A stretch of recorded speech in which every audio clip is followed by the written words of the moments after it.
The Sign of the Four, Part 1 of 2, Table of Contents, Chapter I. The Science of Deduction. Sherlock Holmes took his bottle from the corner of the mantelpiece and his hypodermic syringe from its neat morocco case.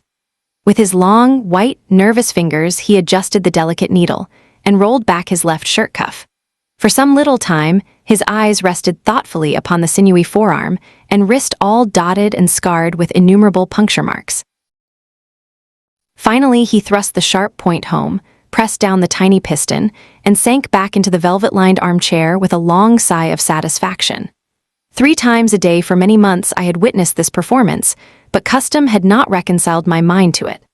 On the contrary, from day to day I had become more irritable at the sight, and my conscience swelled nightly within me at the thought that I had lacked the courage to protest. Again and again, I had registered a vow that I should deliver my soul upon the subject, but there was that in the cool, nonchalant air of my companion which made him the last man with whom one would care to take anything approaching to a liberty. His great powers, his masterly manner, and the experience which I had had of his many extraordinary qualities, all made me diffident and backward in crossing him. Yet upon that afternoon, whether it was the bone which I had taken with my lunch or the additional exasperation produced by the extreme deliberation of his manner, I suddenly felt that I could hold out no longer. "Which is it today?" I asked, morphine or cocaine. He raised his eyes languidly from the old black-letter volume which he had opened. "It is cocaine," he said, "a 7% solution. Would you care to try it?" "No, indeed," I answered brusquely. "My constitution has not got over the Afghan campaign yet. I cannot afford to throw any extra strain upon it." He smiled at my vehemence. "Perhaps you are right, Watson," he said. "I suppose that its influence is physically a bad one. I find it, however, so transcendently stimulating and clarifying to the mind that its secondary action is a matter of small moment. But consider," I said earnestly, "count the cost. Your brain may, as you say, be roused and excited, but it is a pathological and morbid process, which involves increased tissue change and may at last leave a permanent weakness. You know, too, what a black reaction comes upon you. Surely the game is hardly worth the candle. Why should you, for a mere passing pleasure, risk the loss of those great powers with which you have been endowed? Remember that I speak not only as one comrade to another, but as a medical man to one for whose constitution he is to some extent answerable." He did not seem offended. On the contrary, he put his fingertips together and leaned his elbows on the arms of his chair, like one who has a relish for conversation. "My mind," he said, "rebels at stagnation. Give me problems, give me work, give me the most abstruse cryptogram or the most intricate analysis, and I am in my own proper atmosphere. I can dispense then with artificial stimulants, but I abhor the dull routine of existence. I crave for mental exaltation. That is why I have chosen my own particular profession, or rather created it, for I am the only one in the world. The only unofficial detective," I said, raising my eyebrows. "The only unofficial consulting detective," he answered. "I am the last and highest court of appeal in detection. When Gregson or Lestrade or Athelney Jones are out of their depths, which, by the way, is their normal state, the matter is laid before me. I examine the data as an expert and pronounce a specialist's opinion. I claim no credit in such cases. My name figures in no newspaper. The work itself, the pleasure of finding a field for my peculiar powers, is my highest reward. But you have yourself had some experience of my methods of work in the Jefferson Hope case." "Yes, indeed," said I cordially. "I was never so struck by anything in my life. I even embodied it in a small brochure with the somewhat fantastic title of A Study in Scarlet." He shook his head sadly. "I glanced over it," said he. "Honestly, I cannot congratulate you upon it. Detection is, or ought to be, an exact science, and should be treated in the same cold and unemotional manner. You have attempted to tinge it with romanticism, which produces much the same effect as if you worked a love story or an elopement into the 5th proposition of Euclid. But the romance was there," I remonstrated. "I could not tamper with the facts. Some facts should be suppressed, or at least a just sense of proportion should be observed in treating them. The only point in the case which deserved mention was the curious analytical reasoning from effects to causes by which I succeeded in unraveling it. I was annoyed at this criticism of a work which had been specially designed to please him. I confess, too, that I was irritated by the egotism, which seemed to demand that every line of my pamphlet should be devoted to his own special doings. More than once during the years that I had lived with him in Baker Street, I had observed that a small vanity underlay my companion's quiet and didactic manner. I made no remark, however, but sat nursing my wounded leg. I had a Jezel bullet through it some time before, and though it did not prevent me from walking, it ached wearily at every change of the weather. "My practice has extended recently to the continent," said Holmes, after a while, filling up his old briar root pipe. "I was consulted last week by Francois Lavillard, who, as you probably know, has come rather to the front lately in the French detective service. He has all the Celtic power of quick intuition, but he is deficient in the wide range of exact knowledge which is essential to the higher developments of his art. The case was concerned with a will and possessed some features of interest. I was able to refer him to two parallel cases, the one at Riga in 1857 and the other at St. Louis in 1871, which have suggested to him the true solution. Here is the letter which I had this morning acknowledging my assistance." He tossed over, as he spoke, a crumpled sheet of foreign notepaper. I glanced my eyes down it, catching a profusion of notes of admiration, with stray magnifiques, coupe demi letter 2C6 letter 131 TRES and tour de force, all testifying to the ardent admiration of the Frenchman.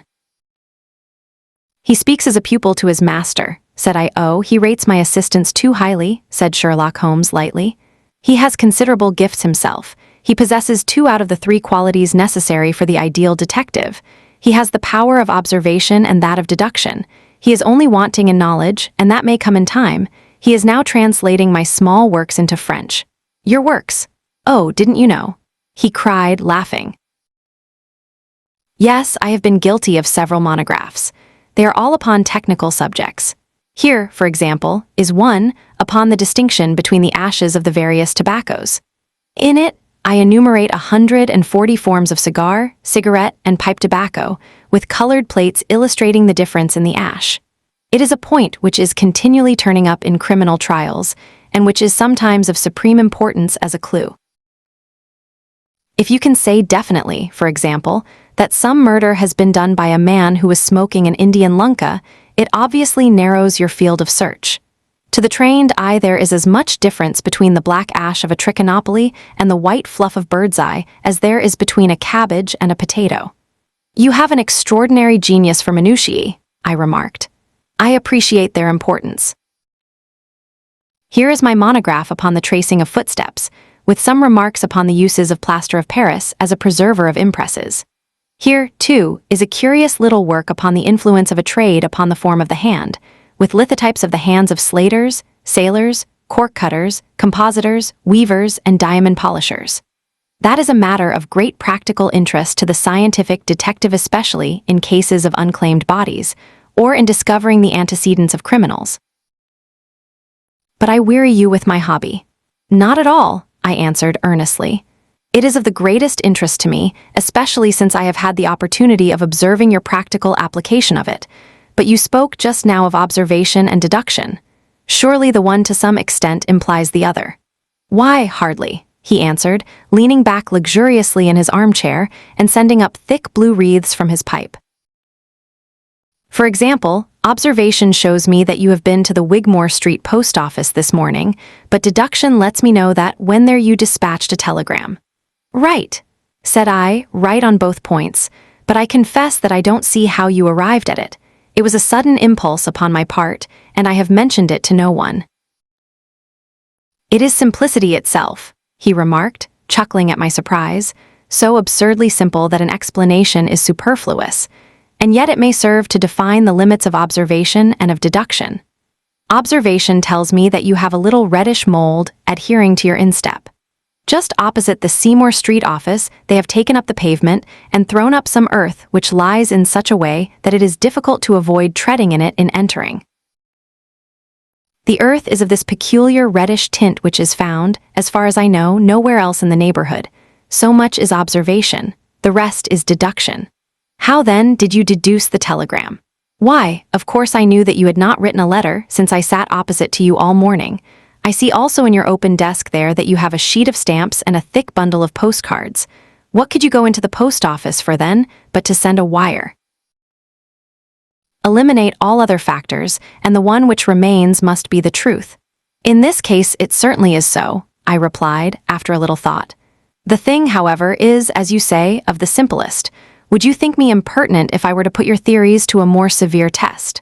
On the contrary, he answered, it would prevent me from taking a second dose of cocaine.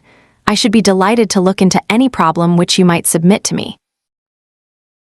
I have heard you say that it is difficult for a man to have any object in daily use without leaving the impress of his individuality upon it in such a way that a trained observer might read it.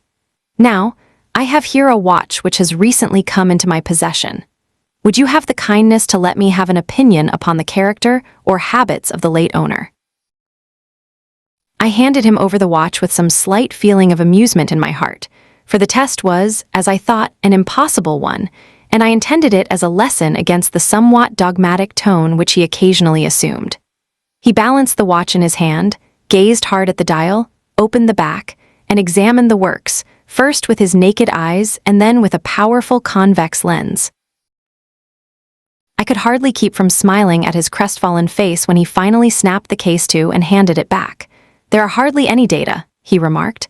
The watch has been recently cleaned, which robs me of my most suggestive facts. You are right, I answered. It was cleaned before being sent to me. In my heart, I accused my companion of putting forward a most lame and impotent excuse to cover his failure. What data could he expect from an uncleaned watch? Though unsatisfactory, my research has not been entirely barren, he observed, staring up at the ceiling with dreamy, lackluster eyes. Subject to your correction, I should judge that the watch belonged to your elder brother who inherited it from your father. That you gather, no doubt, from the HW upon the back. Quite so. The W suggests your own name. The date of the watch is nearly 50 years back, and the initials are as old as the watch, so it was made for the last generation. Jewelry usually descends to the eldest son, and he is most likely to have the same name as the father. Your father has, if I remember right, been dead many years. It has, therefore, been in the hands of your eldest brother. Right, so far, said I. Anything else? He was a man of untidy habits, very untidy and careless. He was left with good prospects, but he threw away his chances, lived for some time in poverty with occasional short intervals of prosperity, and finally, taking to drink, he died. That is all I can gather. I sprang from my chair and limped impatiently about the room with considerable bitterness in my heart. This is unworthy of you, Holmes, I said. I could not have believed that you would have descended to this. You have made inquiries into the history of my unhappy brother, and you now pretend to deduce this knowledge in some fanciful way. You cannot expect me to believe that you have read all this from his old watch. It is unkind, and to speak plainly, has a touch of charlatanism in it. My dear doctor, said he kindly, pray accept my apologies. Viewing the matter as an abstract problem, I had forgotten how personal and painful a thing it might be to you. I assure you, however, that I never even know that you had a brother until you handed me the watch. Then how in the name of all that is wonderful did you get these facts? They are absolutely correct in every particular. Ah, that is good luck. I could only say what was the balance of probability. I did not at all expect to be so accurate. But it was not mere guesswork. No, I never guess. It is a shocking habit destructive to the logical faculty. What seems strange to you is only so because you do not follow my train of thought or observe the small facts upon which large inferences may depend. For example, I began by stating that your brother was careless. When you observe the lower part of that watch case, you notice that it is not only dinted in 2 places, but it is cut and marked all over from the habit of keeping other hard objects, such as coins or keys, in the same pocket.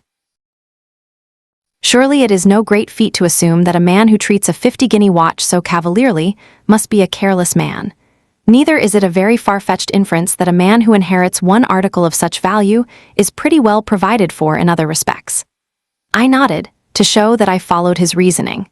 It is very customary for pawnbrokers in England, when they take a watch, to scratch the number of the ticket with a pinpoint upon the inside of the case. It is more handy than a label, as there is no risk of the number being lost or transposed. There are no less than 4 such numbers visible to my lens on the inside of this case.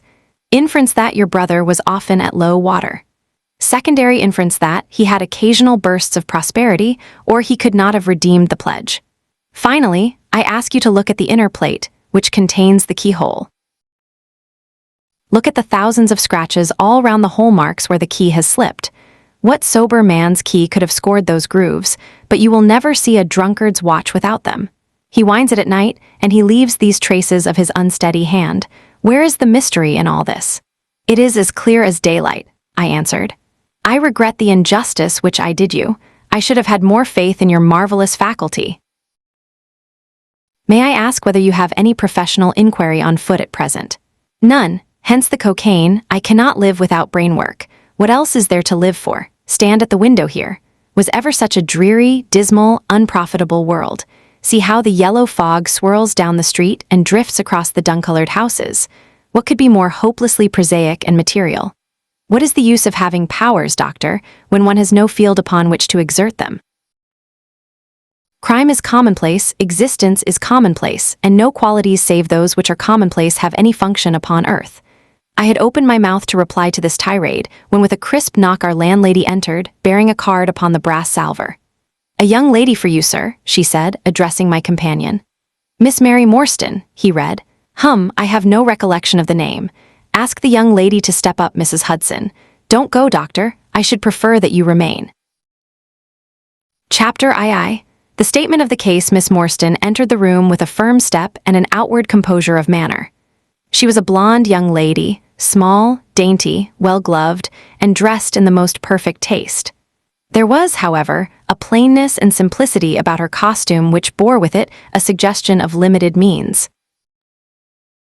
The dress was a somber grayish beige, untrimmed and unbraided, and she wore a small turban of the same dull hue, relieved only by a suspicion of white feather in the side.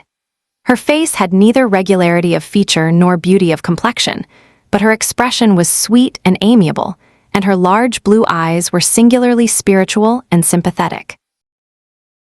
In an experience of women which extends over many nations and 3 separate continents, I have never looked upon a face which gave a clearer promise of a refined and sensitive nature. I could not but observe that as she took the seat which Sherlock Holmes placed for her, her lip trembled, her hand quivered, and she showed every sign of intense inward agitation. "I have come to you, Mr. Holmes," she said, "because you once enabled my employer, Mrs. Cecil Forrester, to unravel a little domestic complication. She was much impressed by your kindness and skill." "Mrs. Cecil Forrester," he repeated thoughtfully. "I believe that I was of some slight service to her. The case, however, as I remember it, was a very simple one. She did not think so, but at least you cannot say the same of mine. I can hardly imagine anything more strange, more utterly inexplicable, than the situation in which I find myself." Holmes rubbed his hands and his eyes glistened. He leaned forward in his chair with an expression of extraordinary concentration upon his clear-cut, hawk-like features. "State your case," said he in brisk business tones. I felt that my position was an embarrassing one. "You will, I am sure, excuse me," I said, rising from my chair. To my surprise, the young lady held up her gloved hand to detain me. "If your friend," she said, "would be good enough to stop, he might be of inestimable service to me." I relapsed into my chair. "Briefly," she continued, "the facts are these. My father was an officer in an Indian regiment who sent me home when I was quite a child. My mother was dead, and I had no relative in England. I was placed, however, in a comfortable boarding establishment at Edinburgh, and there I remained until I was 17 years of age. In the year 1878, my father, who was senior captain of his regiment, obtained 12 months' leave and came home. He telegraphed to me from London that he had arrived all safe, and directed me to come down at once, giving the Langham Hotel as his address. His message, as I remember, was full of kindness and love. On reaching London, I drove to the Langham, and was informed that Captain Morstan was staying there, but that he had gone out the night before and had not yet returned. I waited all day without news of him. That night, on the advice of the manager of the hotel, I communicated with the police, and next morning we advertised in all the papers. Our inquiries led to no result, and from that day to this no word has ever been heard of my unfortunate father. He came home with his heart full of hope, to find some peace, some comfort, and instead she put her hand to her throat, and a choking sob cut short the sentence. "The date?" asked Holmes, opening his notebook. "He disappeared upon the 3D of December, 1878, nearly 10 years ago. His luggage remained at the hotel. There was nothing in it to suggest a clue: some clothes, some books, and a considerable number of curiosities from the Andaman Islands. He had been one of the officers in charge of the convict guard there. Had he any friends in town? Only one that we know of, Major Sholto, of his own regiment, the 34th Bombay Infantry. The major had retired some little time before and lived at Upper Norwood. We communicated with him, of course, but he did not even know that his brother officer was in England." "A singular case," remarked Holmes. "I have not yet described to you the most singular part. About 6 years ago, to be exact, upon the 4th of May, 1882, an advertisement appeared in the Times asking for the address of Miss Mary Morstan, and stating that it would be to her advantage to come forward. There was no name or address appended. I had at that time just entered the family of Mrs. Cecil Forrester in the capacity of governess. By her advice, I published my address in the advertisement column. The same day there arrived through the post a small cardboard box addressed to me, which I found to contain a very large and lustrous pearl. No word of writing was enclosed. Since then, every year upon the same date, there has always appeared a similar box, containing a similar pearl, without any clue as to the sender. They have been pronounced by an expert to be of a rare variety and of considerable value. You can see for yourselves that they are very handsome."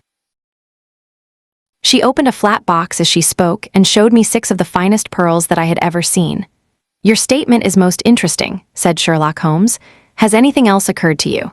"Yes, and no later than today. That is why I have come to you. This morning I received this letter, which you will perhaps read for yourself." "Thank you," said Holmes. "The envelope too, please. Postmark London, SW, date July 7. Man's thumb mark on corner, probably postman. Best quality paper. Envelopes at 6 pence a packet. Particular man and his stationery, no address. Be at the 3rd pillar from the left outside the Lyceum Theatre tonight at 7 o'clock. If you are distrustful, bring 2 friends. You are a wronged woman and shall have justice. Do not bring police. If you do, all will be in vain. Your unknown friend." "Well, really, this is a very pretty little mystery. What do you intend to do, Miss Morstan?" "That is exactly what I want to ask you." "Then we shall most certainly go. You and I, and yes, why, Dr. Watson is the very man. Your correspondent says 2 friends. He and I have worked together before. But would he come?" she asked with something appealing in her voice and expression. "I should be proud and happy," said I fervently, "if I can be of any service." "You are both very kind," she answered. "I have led a retired life and have no friends whom I could appeal to. If I am here at 6 it will do, I suppose." "You must not be later," said Holmes. "There is one other point, however. Is this handwriting the same as that upon the pearl box addresses?" "I have them here," she answered, producing 6 pieces of paper. "You are certainly a model client. You have the correct intuition. Let us see now." He spread out the papers upon the table and gave little darting glances from one to the other. "They are disguised hands except the letter," he said presently, "but there can be no question as to the authorship. See how the irrepressible Greek E will break out, and see the twirl of the final S. They are undoubtedly by the same person. I should not like to suggest false hopes, Miss Morstan, but is there any resemblance between this hand and that of your father?" "Nothing could be more unlike." "I expected to hear you say so. We shall look out for you, then, at 6. Pray allow me to keep the papers. I may look into the matter before then. It is only 3:30. Au revoir, then." "Au revoir," said our visitor, and with a bright, kindly glance from one to the other of us, she replaced her pearl box in her bosom and hurried away. Standing at the window, I watched her walking briskly down the street until the gray turban and white feather were but a speck in the somber crowd. "What a very attractive woman!" I exclaimed, turning to my companion. He had lit his pipe again and was leaning back with drooping eyelids. "Is she?" he said, languidly. "I did not observe. You really are an automaton, a calculating machine." I cried. "There is something positively inhuman in you at times." He smiled gently. "It is of the first importance," he said, "not to allow your judgment to be biased by personal qualities. A client is to me a mere unité factor in a problem. The emotional qualities are antagonistic to clear reasoning. I assure you that the most winning woman I ever knew was hanged for poisoning 3 little children for their insurance money, and the most repellent man of my acquaintance is a philanthropist who has spent nearly $250,000 upon the London poor. In this case, however, I never make exceptions. An exception disproves the rule. Have you ever had occasion to study character in handwriting? What do you make of this fellow's scribble? It is legible and regular, I answered. A man of business habits and some force of character. Holmes shook his head. Look at his long letters, he said. They hardly rise above the common herd. That D might be an A, and that L and E. Men of character always differentiate their long letters, however illegibly they may write. There is vacillation in his K's and self-esteem in his capitals. I am going out now. I have some few references to make. Let me recommend this book, one of the most remarkable ever penned. It is Winwood Reade's Martyrdom of Man. I shall be back in an hour. I sat in the window with the volume in my hand, but my thoughts were far from the daring speculations of the writer. My mind ran upon our late visitor, her smiles, the deep, rich tones of her voice, the strange mystery which overhung her life. If she were 17 at the time of her father's disappearance, she must be 27 now, a sweet age, when youth has lost its self-consciousness and become a little sobered by experience. So I sat and mused, until such dangerous thoughts came into my head that I hurried away to my desk and plunged furiously into the latest treatise upon pathology. What was I, an army surgeon with a weak leg and a weaker banking account, that I should dare to think of such things? She was a unit, a factor, nothing more. If my future were black, it was better surely to face it like a man than to attempt to brighten it by mere will-o'-the-wisps of the imagination. Chapter I. In quest of a solution, it was 5:30 before Holmes returned. He was bright, eager, and in excellent spirits, a mood which in his case alternated with fits of the blackest depression. There is no great mystery in this matter, he said, taking the cup of tea which I had poured out for him. The facts appear to admit of only one explanation. What? You have solved it already? Well, that would be too much to say. I have discovered a suggestive fact, that is all. It is, however, very suggestive. The details are still to be added. I have just found, on consulting the back files of the Times, that Major Sholto of Upper Norwood, late of the 34th Bombay Infantry, died upon the 28th of April, 1882. I may be very obtuse, Holmes, but I fail to see what this suggests. No. You surprise me. Look at it in this way, then. Captain Morstan disappears. The only person in London whom he could have visited is Major Sholto. Major Sholto denies having heard that he was in London. 4 years later, Sholto dies. Within a week of his death, Captain Morstan's daughter receives a valuable present, which is repeated from year to year, and now culminates in a letter which describes her as a wronged woman. What wrong can it refer to except this deprivation of her father?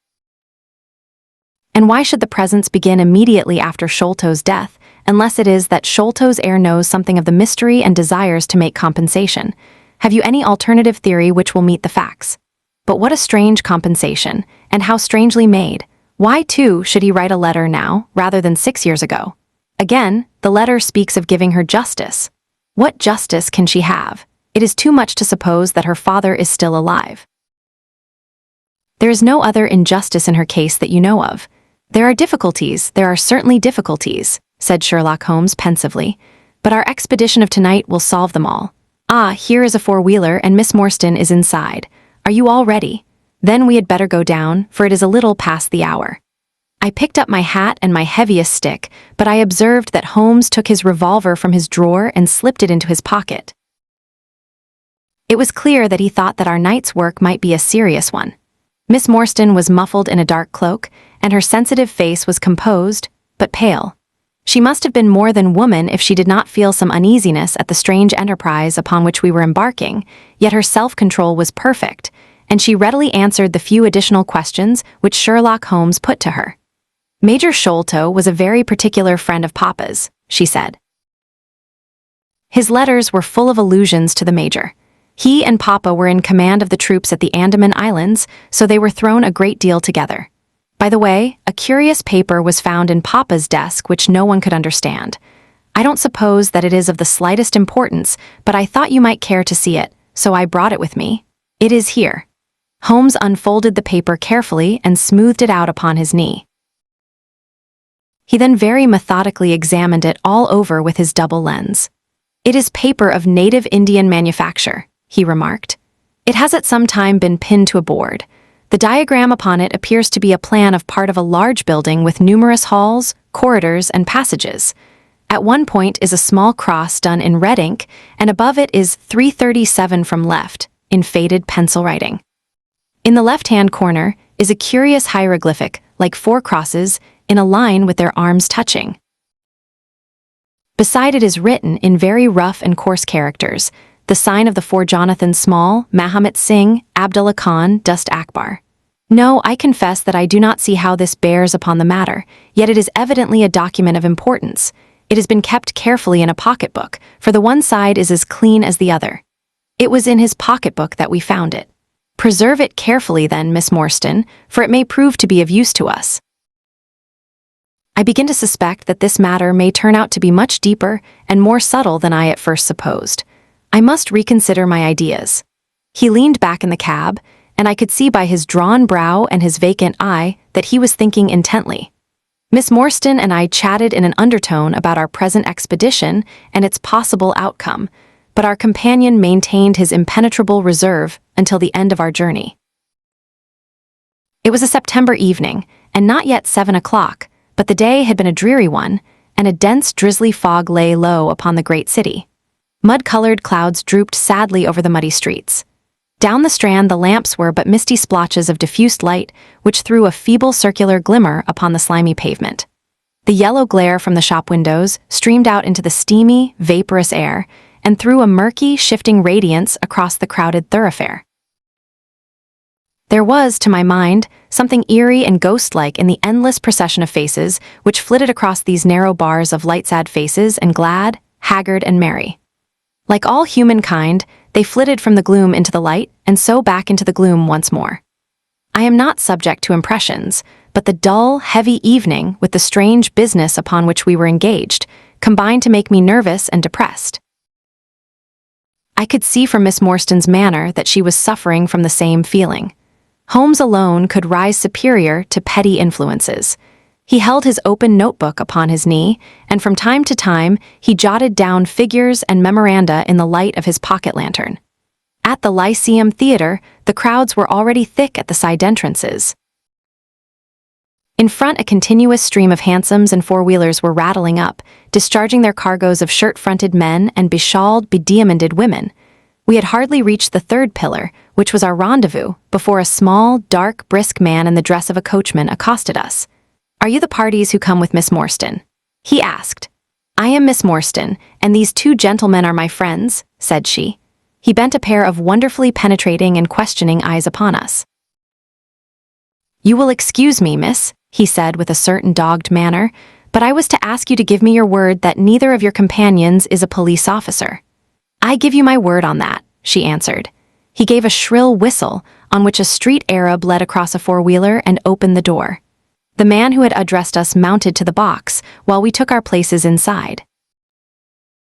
We had hardly done so before the driver whipped up his horse, and we plunged away at a furious pace through the foggy streets. The situation was a curious one. We were driving to an unknown place on an unknown errand. Yet our invitation was either a complete hoax, which was an inconceivable Hypoth Morstan's demeanor was as resolute and collected as ever. I endeavored to cheer and amuse her by reminiscences of my adventures in Afghanistan. But to tell the truth, I was myself so excited at our situation, and so curious as to our destination that my stories were slightly involved. To this day, she declares that I told her one moving anecdote as to how a musket looked into my tent at the dead of night, and how I fired a double-barreled tiger cub at it. At first I had some idea as to the direction in which we were driving, but soon, what with our pace, the fog, and my own limited knowledge of London, I lost my bearings and knew nothing, save that we seemed to be going a very long way. Sherlock Holmes was never at fault, however, and he muttered the names as the cab rattled through squares and in and out by tortuous by-streets. "Rochester Row," said he. "Now Vincent Square. Now we come out on the Vauxhall Bridge Road. We are making for the Surrey side, apparently." Yes, I thought so. Now we are on the bridge, you can catch glimpses of the river. We did indeed bet a fleeting view of a stretch of the Thames with the lamps shining upon the broad, silent water, but our cab dashed on and was soon involved in a labyrinth of streets upon the other side. Wordsworth Road, said my companion, Priory Road, Lark Hall Lane, Stockwell Place, Robert Street, Cold Harbor Lane. Our quest does not appear to take us to very fashionable regions. We had, indeed, reached a questionable and forbidding neighborhood. Long lines of dull brick houses were only relieved by the coarse glare and tawdry brilliancy of public houses at the corner. Then came rows of two-storied villas, each with a fronting of miniature garden, and then again interminable lines of new staring brick buildings, the monster tentacles which the giant city was throwing out into the country. At last the cab drew up at the third house in a new terrace. None of the other houses were inhabited, and that at which we stopped was as dark as its neighbors, save for a single glimmer in the kitchen window. On our knocking, however, the door was instantly thrown open by a Hindu servant clad in a yellow turban, white loose-fitting clothes, and a yellow sash. There was something strangely incongruous in this oriental figure framed in the commonplace doorway of a third-rate suburban dwelling house.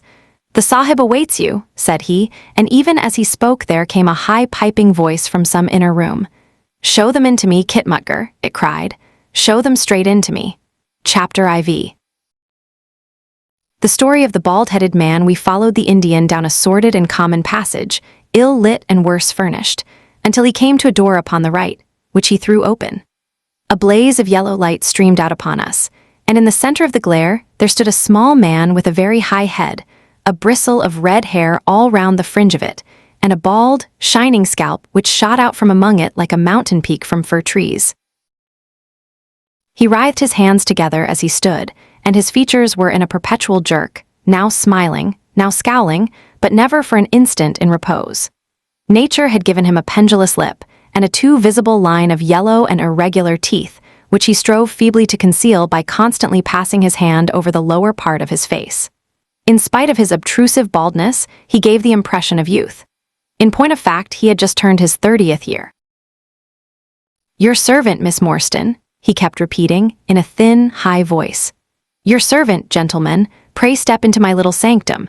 A small place, miss, but furnished to my own liking, an oasis of art in the howling desert of South London." We were all astonished by the appearance of the apartment into which he invited us. In that sorry house it looked as out of place as a diamond of the first water in a setting of brass.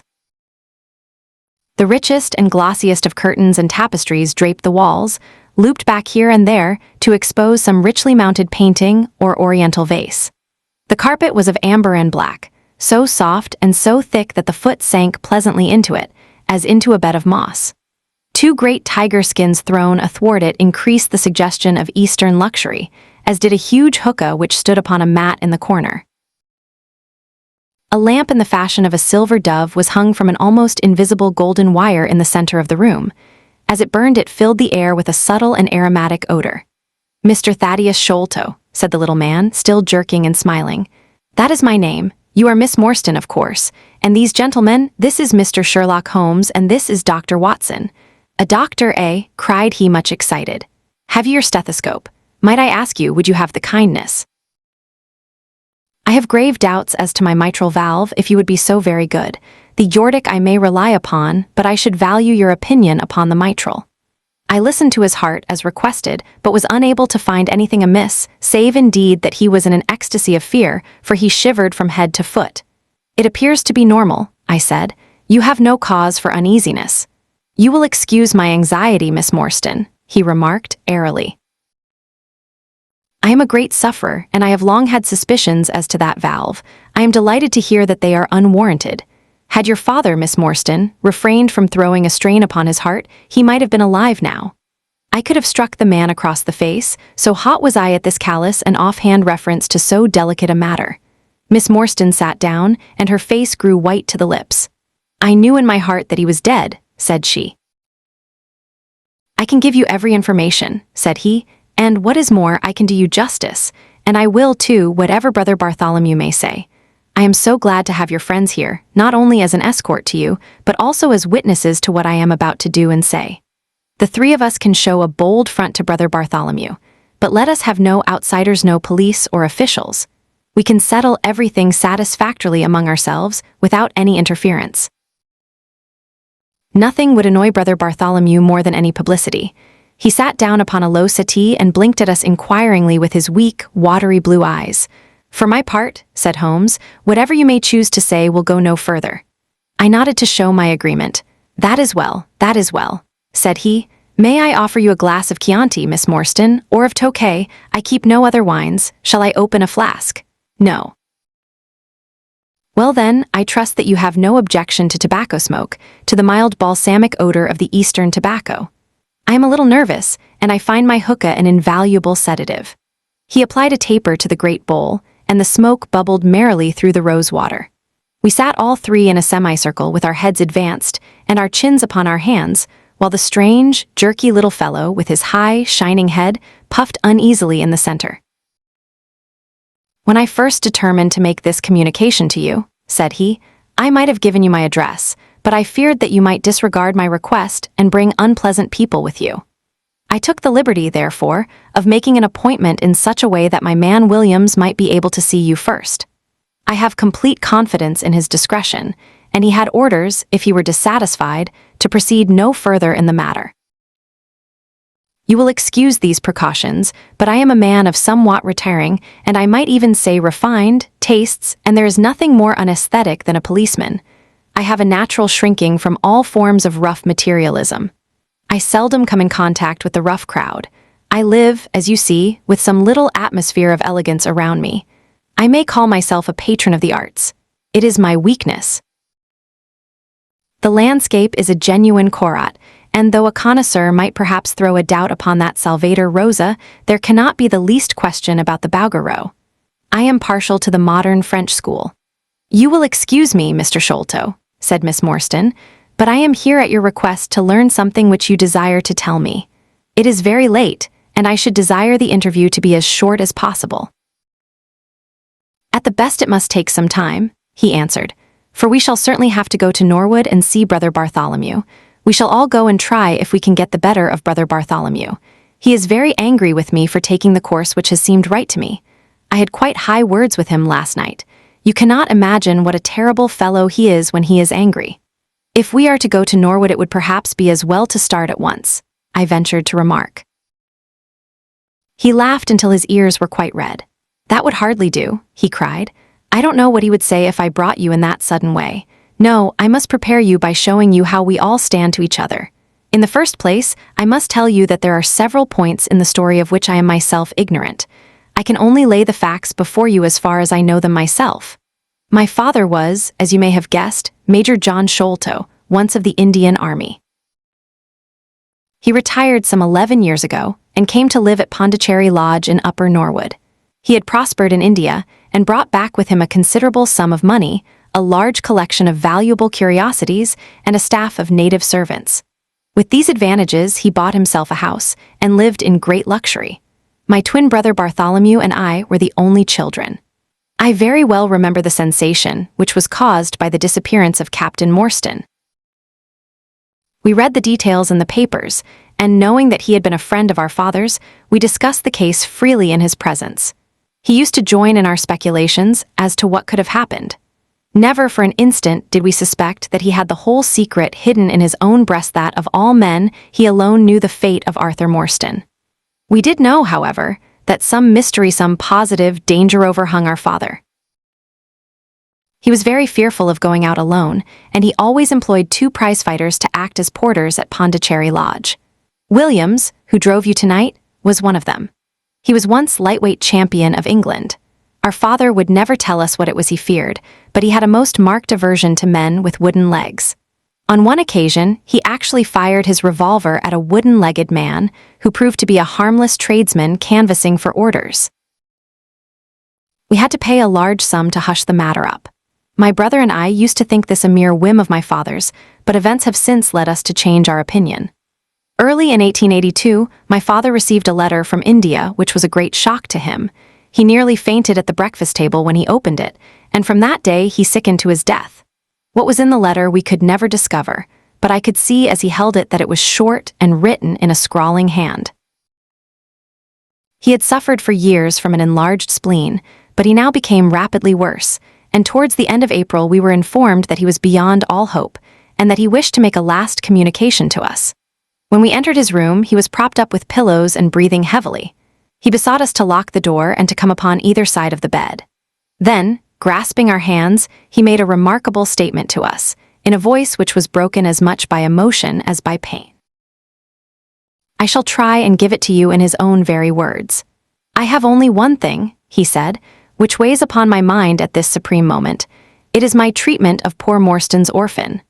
The cursed greed which has been my besetting sin through life has withheld from her the treasure, half at least of which should have been hers. And yet I have made no use of it myself, so blind and foolish a thing is avarice. The mere feeling of possession has been so dear to me that I could not bear to share it with another. See that chaplet dipped with pearls beside the quinine bottle, even that I could not bear to part with, although I had got it out with the design of sending it to her. You, my sons, will give her a fair share of the Agra treasure, but send her nothing, not even the chaplet, until I am gone.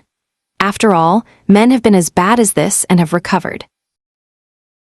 I will tell you how Morstan died, he continued. He had suffered for years from a weak heart, but he concealed it from everyone. I alone knew it. When in India, he and I, through a remarkable chain of circumstances, came into possession of a considerable treasure. I brought it over to England, and on the night of Morstan's arrival he came straight over here to claim his share. He walked over from the station, and was admitted by my faithful Lal Chowdar, who is now dead. Morstan and I had a difference of opinion as to the division of the treasure, and we came to heated words. Morstan had sprung out of his chair in a paroxysm of anger, when he suddenly pressed his hand to his side. His face turned a dusky hue, and he fell backwards, cutting his head against the corner of the treasure chest. When I stooped over him, I found, to my horror, that he was dead. For a long time I sat half distracted, wondering what I should do. My first impulse was, of course, to call for assistance, but I could not but recognize that there was every chance that I would be accused of his murder. His death at the moment of a quarrel, and the gash in his head, would be black against me.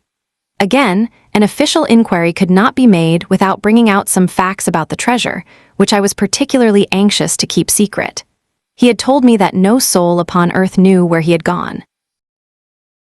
There seemed to be no necessity why any soul ever should know. I was still pondering over the matter when, looking up, I saw my servant Lal Chowdar in the doorway. He stole in and bolted the door behind him. "Do not fear, Sahib," he said. "No one need know that you have killed him. Let us hide him away, and who is the wiser?" "I did not kill him," said I. Lal Chowdar shook his head and smiled. "I heard it all, Sahib," said he. "I heard you quarrel, and I heard the blow. But my lips are sealed. All are asleep in the house. Let us put him away together." That was enough to decide Met. If my own servant could not believe my innocence, how could I hope to make it good before 12 foolish tradesmen in a jury box? Lal Chowdar and I disposed of the body that night, and within a few days the London papers were full of the mysterious disappearance of Captain Morstan. You will see from what I say that I can hardly be blamed in the matter. My fault lies in the fact that we concealed not only the body, but also the treasure, and that I have clung to Morstan's share as well as to my own. I wish you, therefore, to make restitution. Put your ears down to my mouth. The treasure is hidden in. At this instant a horrible change came over his expression. His eyes stared wildly, his jaw dropped, and he yelled in a voice which I can never forget, "Keep him out. For Christ's sake, keep him out." We both stared round at the window behind us upon which his gaze was fixed. A face was looking in at us out of the darkness.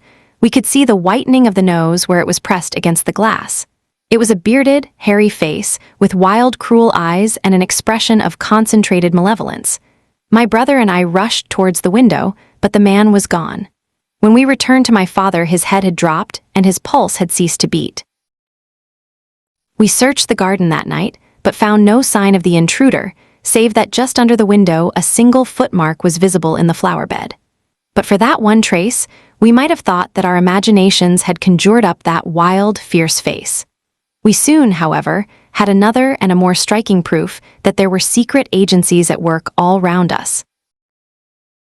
The window of my father's room was found open in the morning, his cupboards and boxes had been rifled, and upon his chest was fixed a torn piece of paper, with the words, the sign of the four scrawled across it. What the phrase meant, or who our secret visitor may have been, we never knew. As far as we can judge, none of my father's property had been actually stolen, though everything had been turned out. My brother and I naturally associated this peculiar incident with the fear which haunted my father during his life, but it is still a complete mystery to us. The little man stopped to relight his hookah and puffed thoughtfully for a few moments.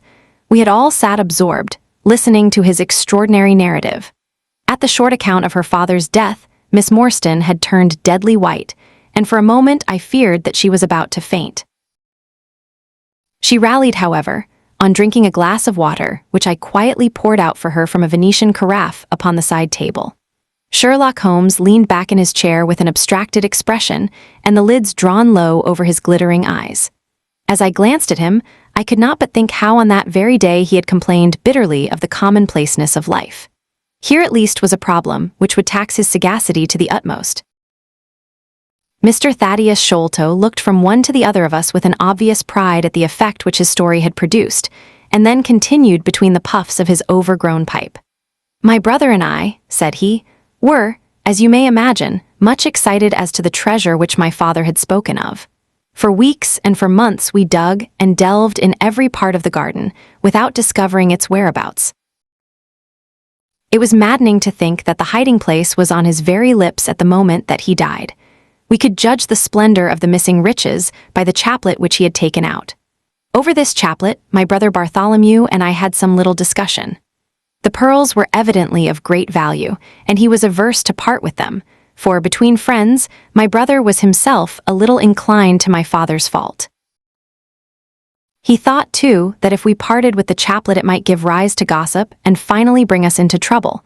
It was all that I could do to persuade him to let me find out Miss Morstan's address and send her a detached pearl at fixed intervals, so that at least she might never feel destitute. It was a kindly thought," said our companion earnestly. "It was extremely good of you."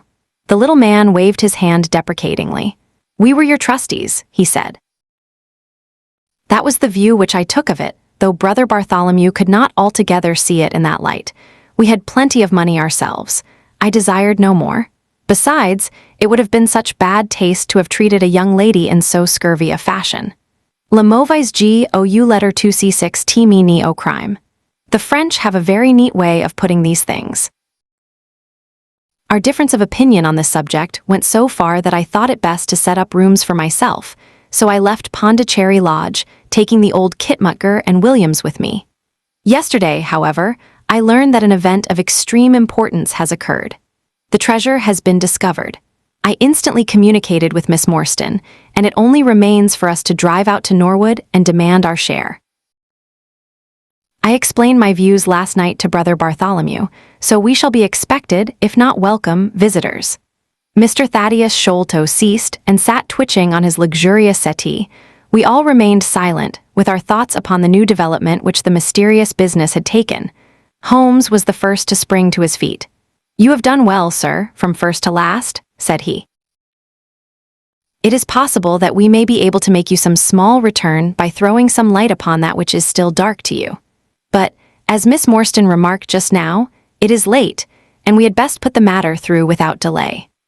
Our new acquaintance very deliberately coiled up the tube of his hookah and produced from behind a curtain a very long befrogged topcoat with astrakhan collar and cuffs. This he buttoned tightly up, in spite of the extreme closeness of the night, and finished his attire by putting on a rabbit-skin cap with hanging lappets which covered the ears, so that no part of him was visible save his mobile and peaky face. "My health is somewhat fragile," he remarked, as he led the way down the passage. "I am compelled to be a valetudinarian." Our cab was awaiting us outside, and our program was evidently prearranged, for the driver started off at once at a rapid pace.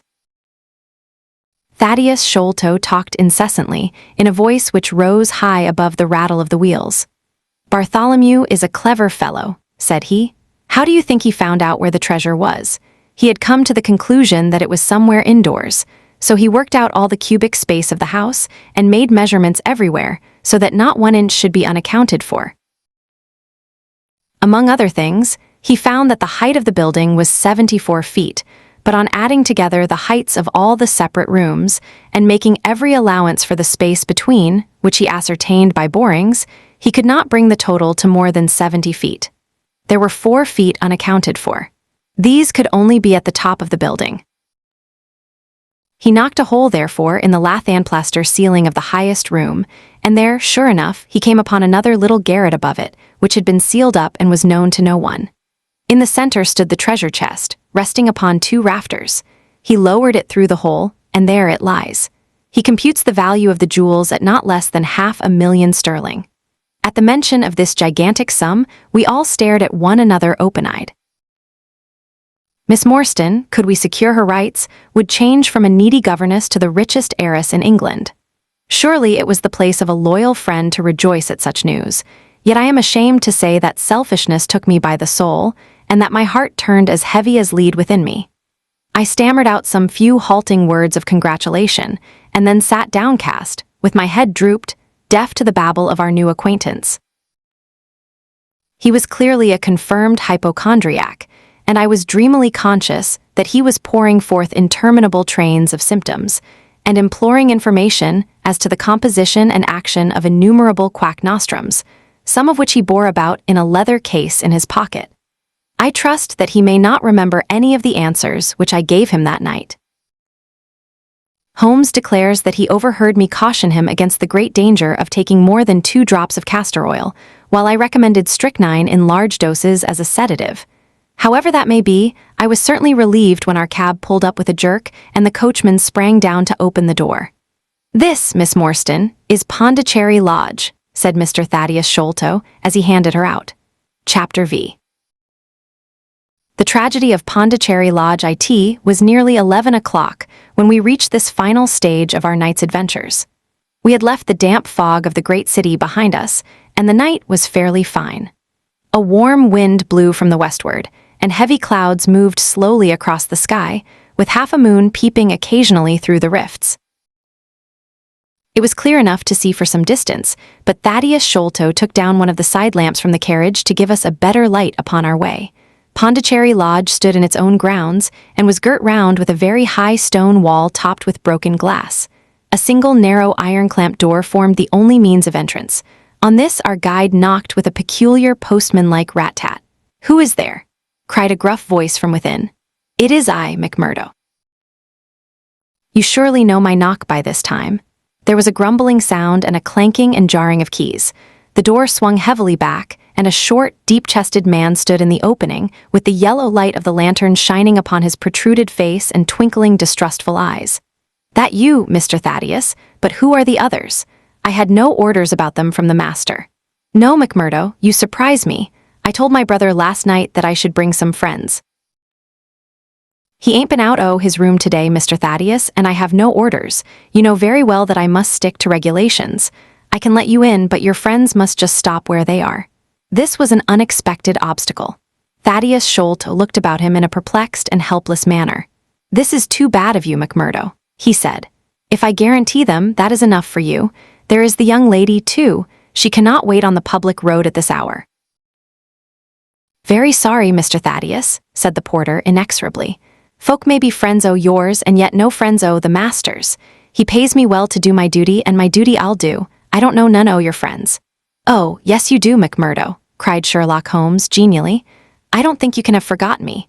Don't you remember the amateur who fought 3 rounds with you at Allison's rooms on the night of your benefit 4 years back? Not Mr. Sherlock Holmes," roared the prizefighter. "God's truth, how could I have mistook you? If instead o' standin' there so quiet you had just stepped up and given me that cross-hit of yours under the jaw, I'd ha' known you without a question. Ah, you're one that has wasted your gifts, you have. You might have aimed high if you had joined the fancy. You see, Watson, if all else fails me, I have still one of the scientific professions open to me," said Holmes, laughing. "Our friend won't keep us out in the cold now, I am sure." "In you come, sir, in you come, you and your friends," he answered.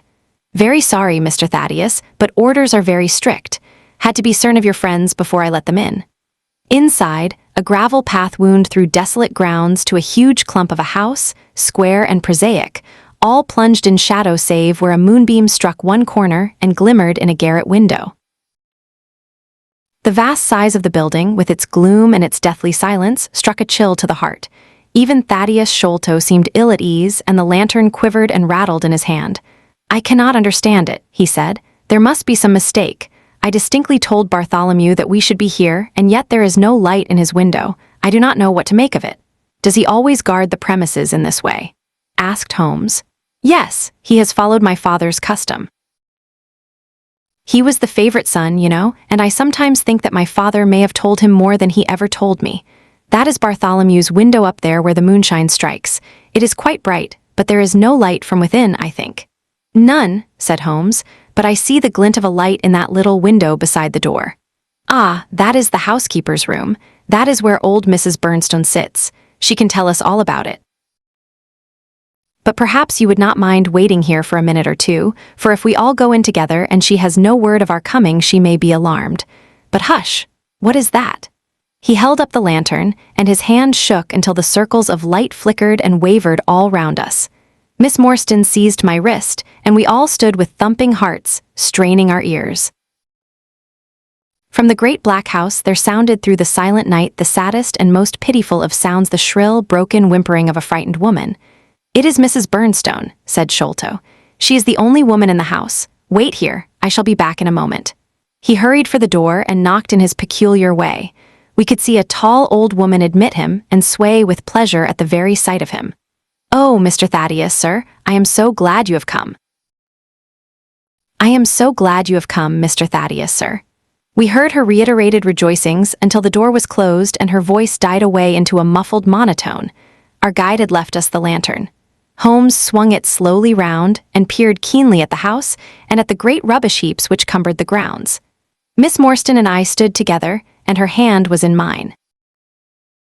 A wondrous subtle thing is love, for here were we two who had never seen each other before that day, between whom no word or even look of affection had ever passed, and yet now in an hour of trouble our hands instinctively sought for each other. I have marveled at it since, but at the time it seemed the most natural thing that I should go out to her so, and, as she has often told me, there was in her also the instinct to turn to me for comfort and protection. So we stood hand in hand, like two children, and there was peace in our hearts for all the dark things that surrounded us. "What a strange place," she said, looking round. "It looks as though all the moles in England had been let loose in it. I have seen something of the sort on the side of a hill near Ballarat, where the prospectors had been at work."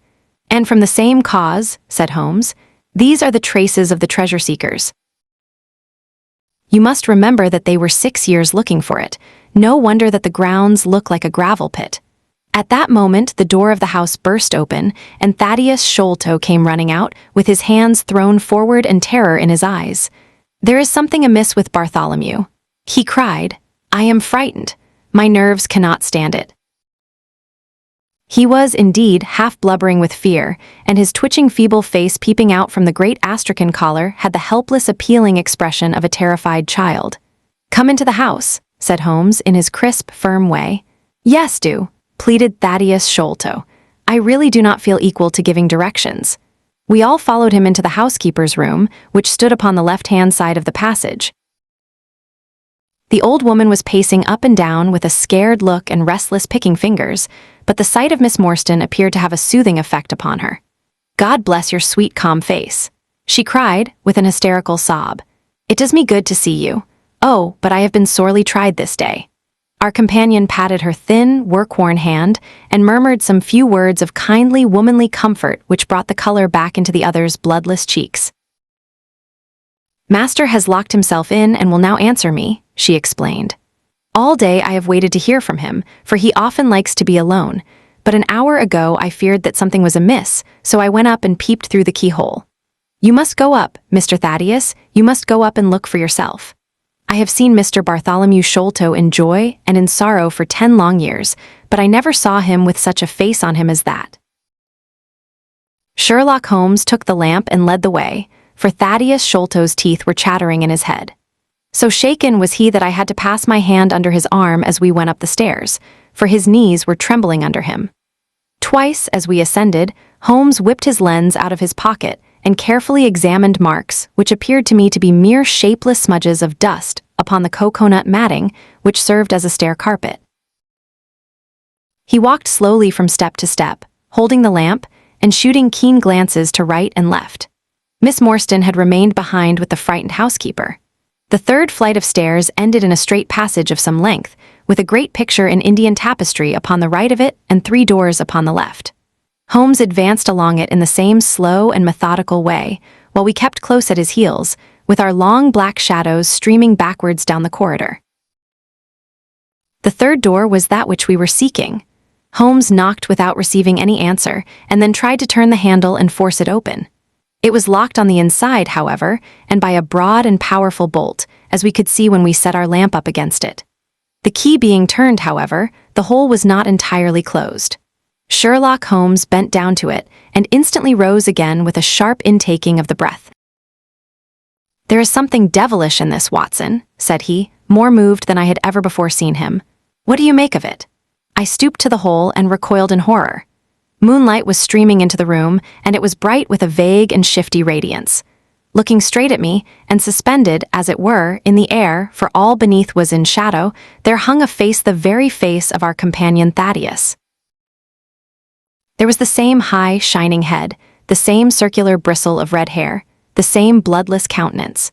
The features were set, however, in a horrible smile, a fixed and unnatural grin, which in that still and moonlit room was more jarring to the nerves than any scowl or contortion. So like was the face to that of our little friend that I looked round at him to make sure that he was indeed with us. Then I recalled to mind that he had mentioned to us that his brother and he were twins. "This is terrible," I said to Holmes. "What is to be done?"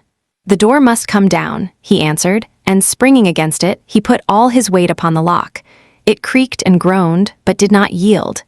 Together we flung ourselves upon it once more, and this time it gave way with a sudden snap, and we found ourselves within Bartholomew Sholto's chamber. It appeared to have been fitted up as a chemical laboratory. A double line of glass-stoppered bottles was drawn up upon the wall opposite the door, and the table was littered over with Bunsen burners, test tubes, and retorts. In the corners stood carboys of acid in wicker baskets. One of these appeared to leak or to have been broken, for a stream of dark-colored liquid had trickled out from it, and the air was heavy with a peculiarly pungent, tar-like odor. A set of steps stood at one side of the room, in the midst of a litter of lath and plaster, and above them there was an opening in the ceiling large enough for a man to pass through. At the foot of the steps, a long coil of rope was thrown carelessly together. By the table, in a wooden armchair, the master of the house was seated all in a heap, with his head sunk upon his left shoulder, and that ghastly, inscrutable smile upon his face. He was stiff and cold, and had clearly been dead many hours. It seemed to me that not only his features, but all his limbs were twisted and turned in the most fantastic fashion. By his hand upon the table there lay a peculiar instrument, a brown, close-grained stick, with a stone head like a hammer, rudely lashed on with coarse twine. Beside it was a torn sheet of notepaper with some words scrawled upon it. Holmes glanced at it, and then handed it to me. "You see," he said, with a significant raising of the eyebrows. In the light of the lantern I read, with a thrill of horror, the sign of the 4. "In God's name, what does it all mean?" I asked. "It means murder," said he, stooping over the dead man. "Ah, I expected it. Look here." He pointed to what looked like a long, dark thorn stuck in the skin just above the ear. "It looks like a thorn," said I. "It is a thorn. You may pick it out, but be careful, for it is poisoned." I took it up between my finger and thumb. It came away from the skin so readily that hardly any mark was left behind. One tiny speck of blood showed where the puncture had been. "This is all an insoluble mystery to me," said I. "It grows darker instead of clearer." "On the contrary," he answered, "it clears every instant. I only require a few missing links to have an entirely connected case." We had almost forgotten our companion's presence since we entered the chamber. He was still standing in the doorway, the very picture of terror, wringing his hands and moaning to himself. Suddenly, however, he broke out into a sharp, querulous cry. "The treasure is gone," he said. "They have robbed him of the treasure. There is the hole through which we lowered it. I helped him to do it. I was the last person who saw him. I left him here last night, and I heard him lock the door as I came downstairs." What time was that? It was 10 o'clock. "And now he is dead, and the police will be called in, and I shall be suspected of having had a hand in it. Oh, yes, I am sure I shall. But you don't think so, gentlemen. Surely you don't think that it was I. Is it likely that I would have brought you here if it were I? Oh dear, I know that I shall go mad.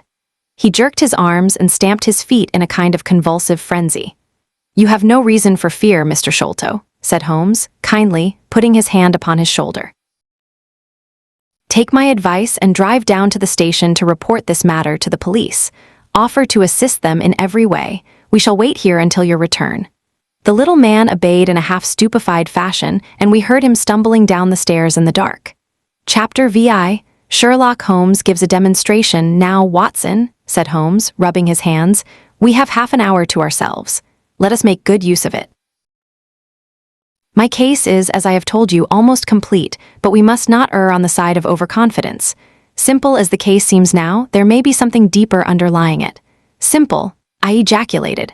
Surely, said he, with something of the air of a clinical professor expounding to his class. Just sit in the corner there, that your footprints may not complicate matters. Now to work. In the first place, how did these folk come, and how did they go? The door has not been opened since last night. How of the window? He carried the lamp across to it, muttering his observations aloud the while, but addressing them to himself rather than to me. Window is snibbed on the inner side. Framework is solid. No hinges at the side. Let us open it. No water pipe near. Roof quite out of reach. Yet a man has mounted by the window. It rained a little last night. Here is the print of a foot in mold upon the sill. And here is a circular muddy mark, and here again upon the floor, and here again by the table.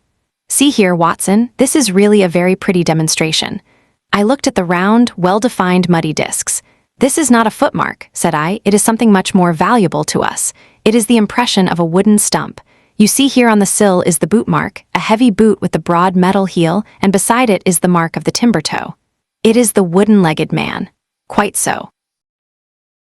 But there has been someone else, a very able and efficient ally. Could you scale that wall, Doctor? I looked out of the open window. The moon still shone brightly on that angle of the house. We were a good 60 feet from the round, and look where I would, I could see no foothold, nor as much as a crevice in the brickwork. It is absolutely impossible, I answered. Without aid it is so. But suppose you had a friend up here who lowered you this good stout rope which I see in the corner, securing one end of it to this great hook in the wall. Then, I think, if you were an active man, you might swarm up, wooden leg and all. You would depart, of course, in the same fashion, and your ally would draw up the rope, untie it from the hook, shut the window, snib it on the inside, and get away in the way that he originally came. As a minor point it may be noted, he continued, fingering the rope, that our wooden-legged friend, though a fair climber, was not a professional sailor. His hands were far from horny. My lens discloses more than one blood mark, especially towards the end of the rope, from which I gather that he slipped down with such velocity that he took the skin off his hand. This is all very well, said I, but the thing becomes more unintelligible than ever. How about this mysterious ally? How came he into the room? Yes, the ally, repeated Holmes pensively.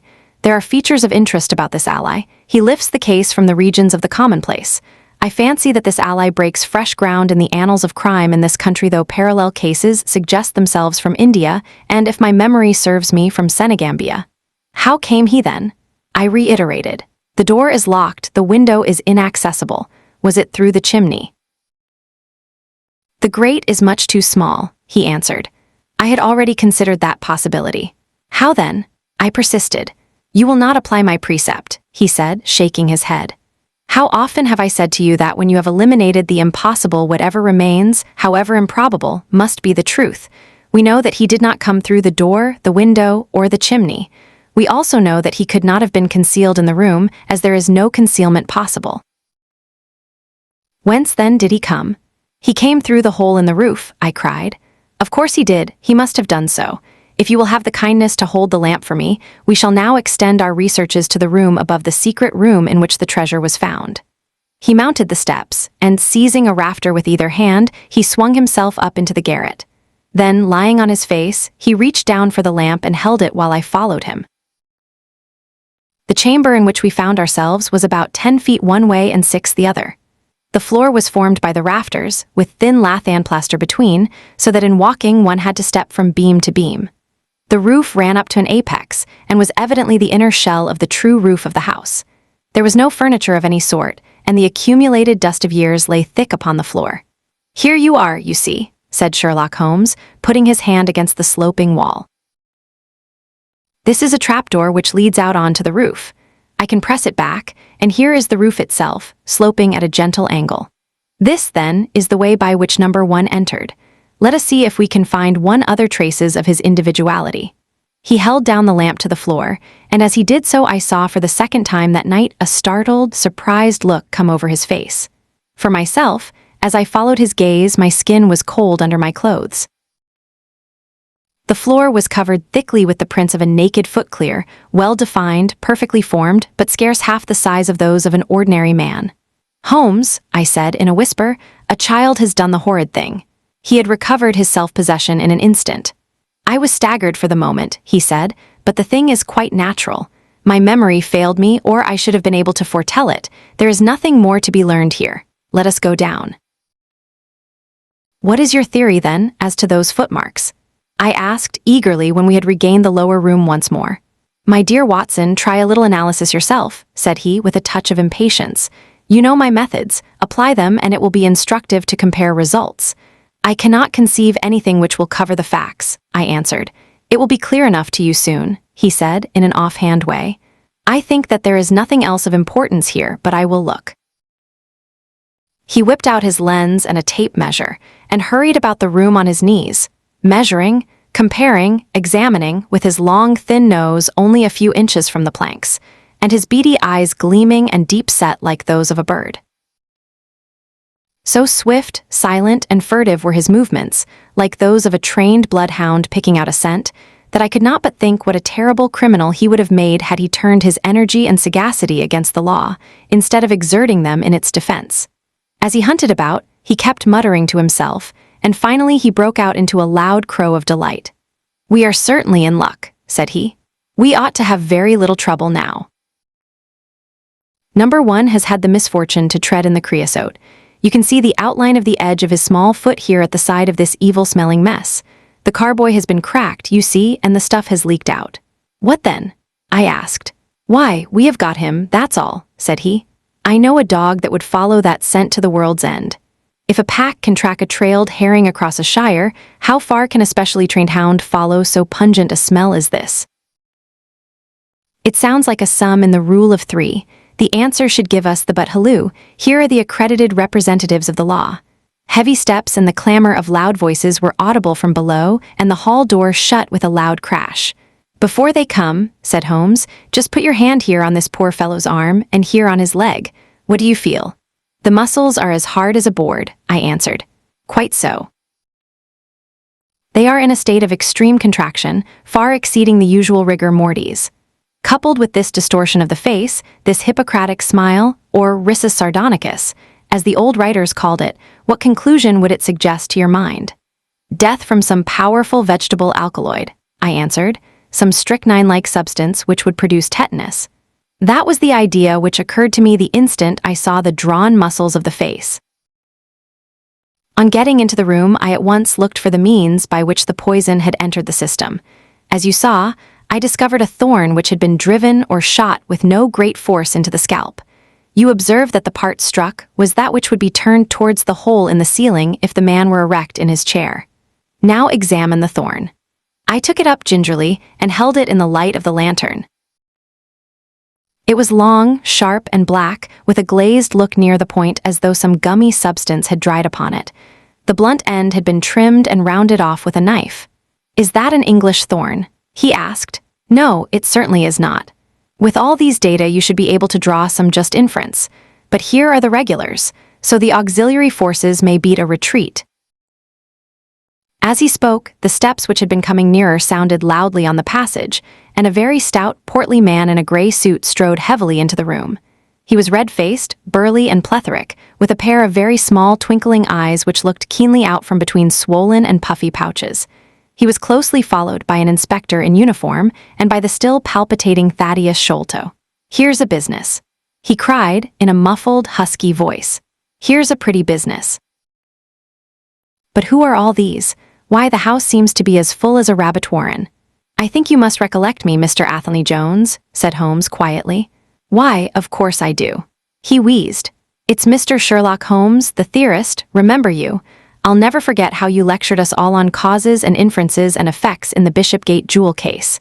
It's true you set us on the right track, but you'll own now that it was more by good luck than good guidance. It was a piece of very simple reasoning. Oh, come, never be ashamed to own up, but what is all this? Bad business, bad business. Stern facts hear no room for theories. How lucky that I happened to be out at Norwood over another case. I was at the station when the message arrived. What do you think the man died of? Oh, this is hardly a case for me to theorize over, said Holmes dryly. No, still, we can't deny that you hit the nail on the head sometimes. Dear me. Door locked, I understand. Jewels worth $500,000 missing. How was the window? Fastened, but there are steps on the sill. Well, if it was fastened, the steps could have nothing to do with the matter. That's common sense. Man might have died in a fit, but then the jewels are missing.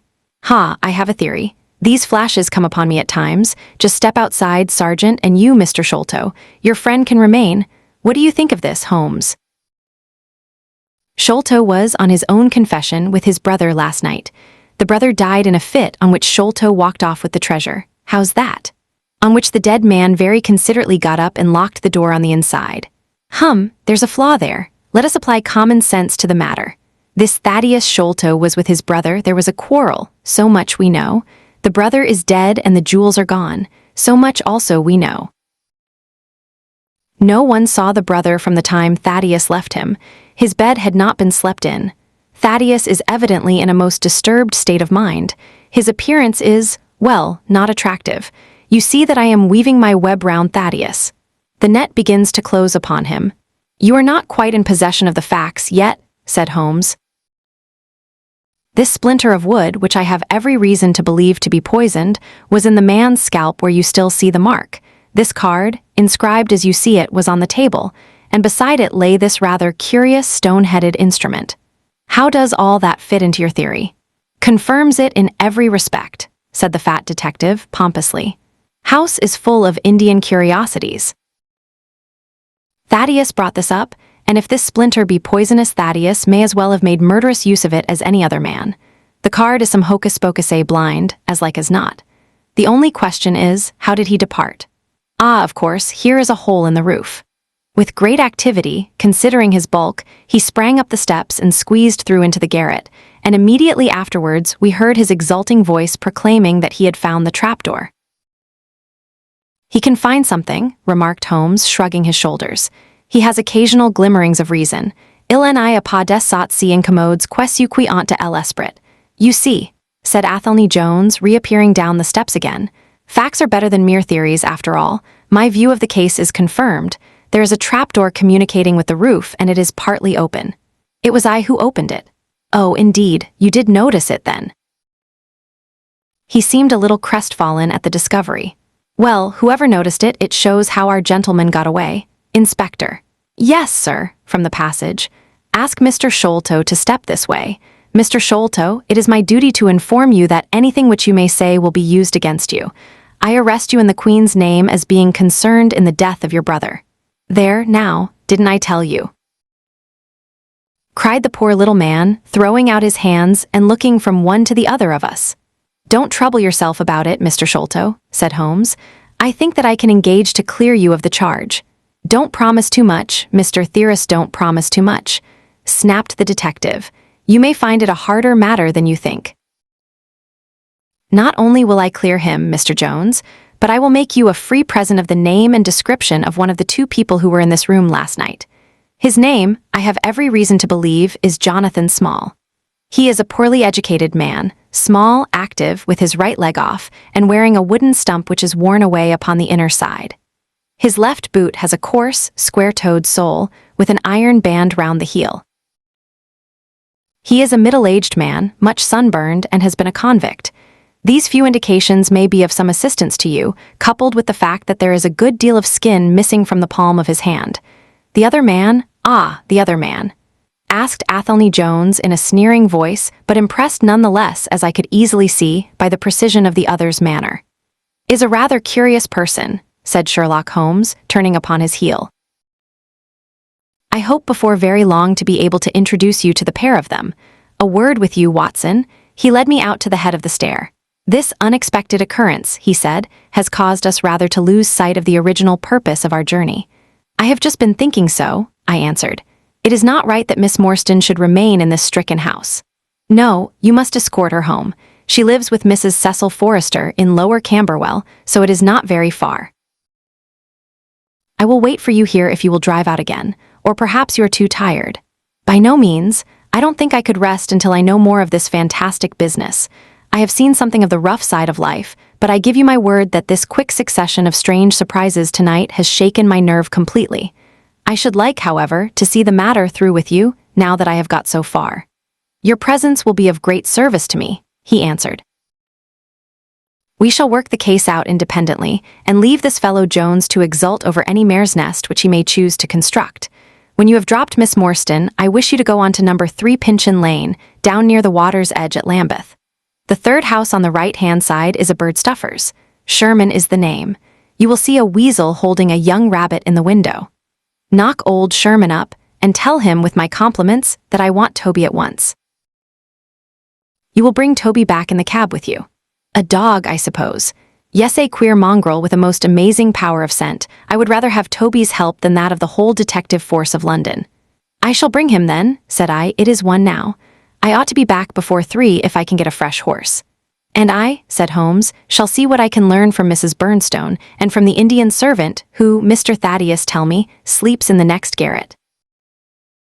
Then I shall study the great Jones's methods and listen to his not too delicate sarcasms. Were sin giunt, das dimension verho double dot hnen was si nicht verstehen. Goethe is always pithy." Chapter VII. The episode of the barrel. The police had brought a cab with them, and in this I escorted Miss Morstan back to her home. After the angelic fashion of women, she had borne trouble with a calm face as long as there was some one weaker than herself to support, and I had found her bright and placid by the side of the frightened housekeeper. In the cab, however, she first turned faint, and then burst into a passion of weeping, so sorely had she been tried by the adventures of the night. She has told me since that she thought me cold and distant upon that journey. She little guessed the struggle within my breast, or the effort of self-restraint which held me back. My sympathies and my love went out to her, even as my hand had in the garden. I felt that years of the conventionalities of life could not teach me to know her sweet, brave nature as had this one day of strange experiences. Yet there were 2 thoughts which sealed the words of affection upon my lips. She was weak and helpless, shaken in mind and nerve. It was to take her at a disadvantage to obtrude love upon her at such a time. Worse still, she was rich. If Holmes's researches were successful, she would be an heiress. Was it fair, was it honorable, that a half-pay surgeon should take such advantage of an intimacy which chance had brought about? Might she not look upon me as a mere vulgar fortune-seeker? I could not bear to risk that such a thought should cross her mind. This Agra treasure intervened like an impassable barrier between us. It was nearly 2 o'clock when we reached Mrs. Cecil Forrester's. The servants had retired hours ago, but Mrs. Forrester had been so interested by the strange message which Miss Morstan had received that she had sat up in the hope of her return. She opened the door herself, a middle-aged, graceful woman, and it gave me joy to see how tenderly her arm stole round the other's waist and how motherly was the voice in which she greeted her. She was clearly no mere paid dependent, but an honored friend. I was introduced, and Mrs. Forrester earnestly begged me to step in and tell her our adventures. I explained, however, the importance of my errand and promised faithfully to call and report any progress which we might make with the case. As we drove away, I stole a glance back, and I still seemed to see that little group on the step, the 2 graceful, clinging figures, the half-open door, the hall light shining through stained glass, the barometer, and the bright stair-rods. It was soothing to catch even that passing glimpse of a tranquil English home in the midst of the wild, dark business which had absorbed us. And the more I thought of what had happened, the wilder and darker it grew. I reviewed the whole extraordinary sequence of events as I rattled on through the silent, gaslit streets. There was the original problem. That at least was pretty clear now. The death of Captain Morstan, the sending of the pearls, the advertisement, the letter we had light upon all those events. They had only led us, however, to a deeper and far more tragic mystery. The Indian treasure, the curious plan found among Morstan's baggage, the strange scene at Major Sholto's death, the rediscovery of the treasure immediately followed by the murder of the discoverer, the very singular accompaniments to the crime, the footsteps, the remarkable weapons, the words upon the card, corresponding with those upon Captain Morstan's chart here, was indeed a labyrinth in which a man less singularly endowed than my fellow lodger might well despair of ever finding the clue. Pinchin Lane was a row of shabby two-storied brick houses in the lower quarter of Lambeth. I had to knock for some time at number 3 before I could make my impression. At last, however, there was the glint of a candle behind the blind, and a face looked out at the upper window. "Go on, you drunken vagabond," said the face. "If you kick up any more row, I'll open the kennels and let out 43 dogs upon you. If you'll let one out, it's just what I have come for," said I. "Go on," yelled the voice. "So help me gracious, I have a wiper in the bag, and I'll drop it on your eat if you don't hook it." "But I want a dog," I cried. "I won't be argued with," shouted Mr. Sherman. "Now stand clear, for when I say 3, down goes the wiper." "Mr. Sherlock Holmes," I began, but the words had a most magical effect, for the window instantly slammed down, and within a minute the door was unbarred and open. Mr. Sherman was a lanky, lean old man, with stooping shoulders, a stringy neck, and blue-tinted glasses. "A friend of Mr. Sherlock is always welcome," said he. "Step in, sir. Keep clear of the badger, for he bites. Ah, naughty, naughty, would you take a nip at the gentleman?" This to a stoat which thrust its wicked head and red eyes between the bars of its cage. "Don't mind that, sir. It's only a slow worm. It hain't got no fangs, so I gives it the run o' the room, for it keeps the bettles down. You must not mind my bane just a little short why you at first, for I'm guyed at by the children, and there's many a one just comes down this lane to knock me up. What was it that Mr. Sherlock Holmes wanted, sir?" "He wanted a dog of yours." "Ah, that would be Toby." "Yes, Toby was the name. Toby lives at number 7 on the left here." He moved slowly forward with his candle among the queer animal family which he had gathered round him. In the uncertain, shadowy light I could see dimly that there were glancing, glimmering eyes peeping down at us from every cranny and corner. Even the rafters above our heads were lined by solemn fowls, who lazily shifted their weight from one leg to the other as our voices disturbed their slumbers. Toby proved to an ugly, long-haired, lop-eared creature, half spaniel and half lurcher, brown and white in color, with a very clumsy, waddling gait.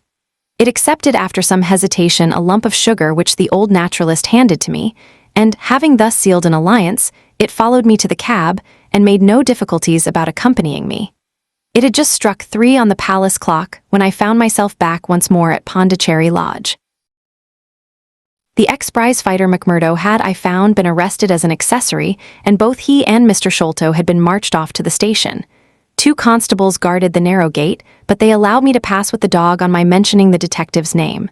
Holmes was standing on the doorstep, with his hands in his pockets, smoking his pipe. "Ah, you have him there," said he. "Good dog, then. Athelney Jones has gone. We have had an immense display of energy since you left. He has arrested not only friend Thaddeus, but the gatekeeper, the housekeeper, and the Indian servant. We have the place to ourselves, but for a sergeant upstairs. Leave the dog here and come up." We tied Toby to the hall table and reascended the stairs. The room was as he had left it, save that a sheet had been draped over the central figure. A weary-looking police sergeant reclined in the corner. "Lend me your bull's-eye, sergeant," said my companion. "Now tie this bit of card round my neck so as to hang it in front of me. Thank you. Now I must kick off my boots and stockings. Just you carry them down with you, Watson. I am going to do a little climbing. And dip my handkerchief into the creosote. That will do. Now come up into the garret with me for a moment." We clambered up through the hole. Holmes turned his light once more upon the footsteps in the dust. "I wish you particularly to notice these footmarks," he said. "Do you observe anything noteworthy about them?" "They belong," I said, "to a child or a small woman. Apart from their size, though, is there nothing else? They appear to be much as other footmarks." "Not at all. Look here. This is the print of a right foot in the dust. Now I make one with my naked foot beside it. What is the chief difference?" "Your toes are all cramped together. The other print has each toe distinctly divided." "Quite so. That is the point. Bear that in mind. Now would you kindly step over to that flap window and smell the edge of the woodwork? I shall stay here, as I have this handkerchief in my hand." I did as he directed, and was instantly conscious of a strong tarry smell. That is where he put his foot in getting out. If you can trace him, I should think that Toby will have no difficulty. Now run downstairs, loose the dog, and look out for Blondin." By the time that I got out into the grounds, Sherlock Holmes was on the roof, and I could see him like an enormous glowworm crawling very slowly along the ridge. I lost sight of him behind a stack of chimneys, but he presently reappeared and then vanished once more upon the opposite side.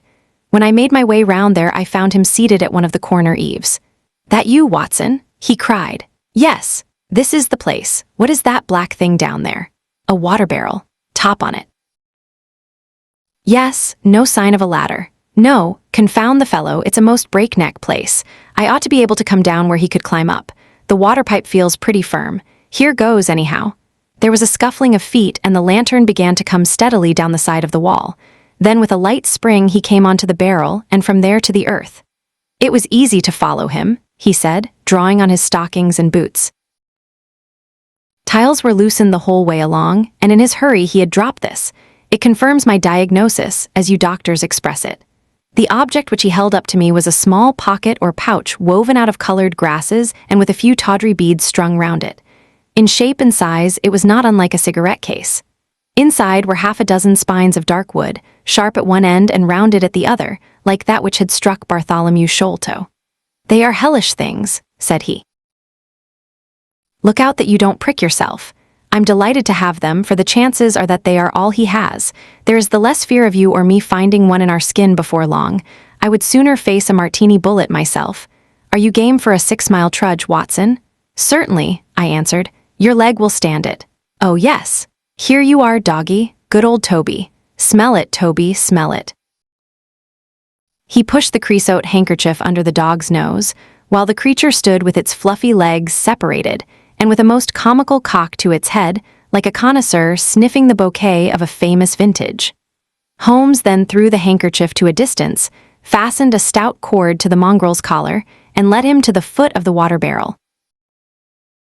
The creature instantly broke into a succession of high, tremulous yelps, and with his nose on the ground and his tail in the air, pattered off upon the trail at a pace which strained his leash and kept us at the top of our speed. The east had been gradually whitening, and we could now see some distance in the cold gray light. The square, massive house with its black, empty windows and high, bare walls towered up, sad and forlorn, behind us. Our course led right across the grounds, in and out among the trenches and pits with which they were scarred and intersected. The whole place, with its scattered dirt heaps and ill-grown shrubs, had a blighted, ill-omened look which harmonized with the black tragedy which hung over it. On reaching the boundary wall, Toby ran along, whining eagerly, underneath its shadow, and stopped finally in a corner screened by a young beech. Where the two walls joined, several bricks had been loosened, and the crevices left were worn down and rounded upon the lower side, as though they had frequently been used as a ladder. Holmes clambered up, and taking the dog from me, he dropped it over upon the other side. "There's the print of Whodunit's hand," he remarked, as I mounted up beside him. "You see the slight smudge of blood upon the white plaster. What a lucky thing it is that we have had no very heavy rain since yesterday. The scent will lie upon the road, in spite of their 8:20 start." I confess that I had my doubts myself when I reflected upon the great traffic which had passed along the London road in the interval. My fears were soon appeased, however. Toby never hesitated or swerved, but waddled on in his peculiar rolling fashion. Clearly, the pungent smell of the creosote rose high above all other contending scents. "Do not imagine," said Holmes, "that I depend for my success in this case upon the mere chance of one of these fellows having put his foot in the chemical. I have knowledge now which would enable me to trace them in many different ways.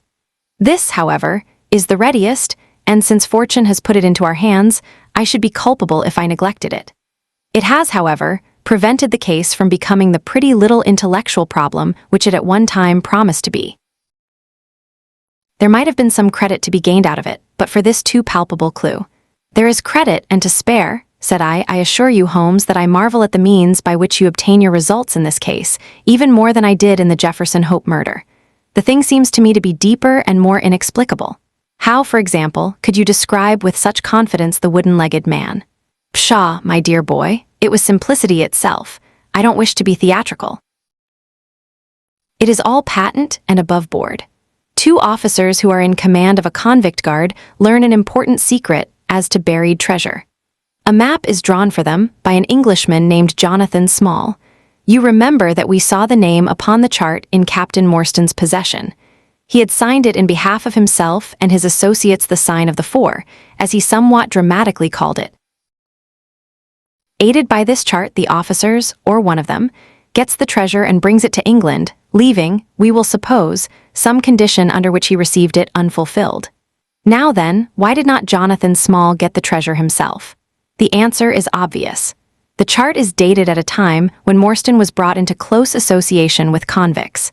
Jonathan Small did not get the treasure because he and his associates were themselves convicts and could not get away. But that is mere speculation, said I. It is more than that. It is the only hypothesis which covers the facts. Let us see how it fits in with the sequel. Major Sholto remains at peace for some years, happy in the possession of his treasure. Then he receives a letter from India which gives him a great fright. What was that? A letter to say that the men whom he had wronged had been set free, or had escaped. That is much more likely, for he would have known what their term of imprisonment was. It would not have been a surprise to him. What does he do then? He guards himself against a wooden-legged man, a white man, mark you, for he mistakes a white tradesman for him and actually fires a pistol at him. Now, only one white man's name is on the chart. The others are Hindus or Mohammedans. There is no other white man. Therefore, we may say with confidence that the wooden-legged man is identical with Jonathan Small. Does the reasoning strike you as being faulty? No, it is clear and concise. Well now, let us put ourselves in the place of Jonathan Small. Let us look at it from his point of view. He comes to England with the double idea of regaining what he would consider to be his rights and of having his revenge upon the man who had wronged him. He found out where Sholto lived, and very possibly he established communications with someone inside the house. There is this butler, Lau Rao, whom we have not seen. Mrs. Burnstone gives him far from a good character. Small could not find out, however, where the treasure was hid, for no one ever knew, save the major and one faithful servant who had died. Suddenly, Small learns that the major is on his deathbed. In a frenzy lest the secret of the treasure die with him, he runs the gauntlet of the guards, makes his way to the dying man's window, and is only deterred from entering by the presence of his two sons. Mad with hate, however, against the dead man, he enters the room that night, searches his private papers in the hope of discovering some memorandum relating to the treasure, and finally leaves a memento of his visit in the short inscription upon the card. He had doubtless planned beforehand that should he slay the major he would leave some such record upon the body as a sign that it was not a common murder, but, from the point of view of the four associates, something in the nature of an act of justice. Whimsical and bizarre conceits of this kind are common enough in the annals of crime, and usually afford valuable indications as to the criminal. Do you follow all this? Very clearly. Now, what could Jonathan Small do? He could only continue to keep a secret watch upon the efforts made to find the treasure. Possibly he leaves England and only comes back at intervals. Then comes the discovery of the garret, and he is instantly informed of it. We again trace the presence of some confederate in the household. Jonathan, with his wooden leg, is utterly unable to reach the lofty room of Bartholomew Sholto. He takes with him, however, a rather curious associate who gets over this difficulty but dips his naked foot into creosote, whence come Toby, and a 6-mile limp for a half-pay officer with a damaged tendo Achilles. But it was the associate, and not Jonathan, who committed the crime. Quite so, and rather to Jonathan's disgust, to judge by the way the stamped about when he got into the room. He bore no grudge against Bartholomew Sholto, and would have preferred if he could have been simply bound and gagged. He did not wish to put his head in a halter. There was no help for it, however. The savage instincts of his companion had broken out, and the poison had done its work. So Jonathan Small left his record, lowered the treasure box to the ground, and followed it himself. That was the train of events as far as I can decipher them. Of course, as to his personal appearance, he must be middle-aged, and must be sunburned after serving his time in such an oven as the Andamans. His height is readily calculated from the length of his stride, and we know that he was bearded. His hairiness was the one point which impressed itself upon Thaddeus Sholto when he saw him at the window. I don't know that there is anything else. The associate. Ah, well, there is no great mystery in that, but you will know all about it soon enough. How sweet the morning air is. See how that one little cloud floats like a pink feather from some gigantic flamingo. Now the red rim of the sun pushes itself over the London cloud bank. It shines on a good many folk, but on none, I dare bet, who are on a stranger errand than you and I, how small we feel with our petty ambitions and strivings in the presence of the great elemental forces of nature. Are you well up in your Jean Paul? Fairly so. I worked back to him through Carlyle. That was like following the brook to the parent lake. He makes one curious but profound remark. It is that the chief proof of man's real greatness lies in his perception of his own smallness. It argues, you see, a power of comparison and of appreciation which is in itself a proof of nobility. There is much food for thought in Richter. You have not a pistol, have you? I have my stick. It is just possible that we may need something of the sort if we get to their lair. Jonathan, I shall leave to you, but if the other turns nasty, I shall shoot him dead. He took out his revolver as he spoke, and, having loaded 2 of the chambers, he put it back into the right-hand pocket of his jacket.